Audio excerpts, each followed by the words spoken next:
Fix or replace. Signs to replace your air conditioner.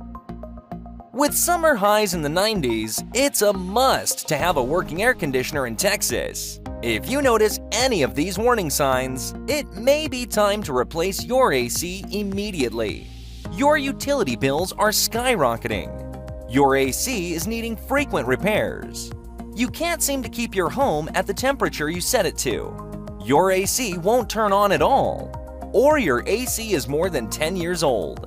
Finding out that you need to replace your air conditioner doesn't have to ruin your day or your budget. At Wise Guys Heating and Cooling, we can make your new AC installation a breeze so you can stay comfortable in your Cypress, Texas home all year round. Schedule a free estimate with our team today by visiting wiseguyscooling.com or calling us at 713-360-2413 to get started.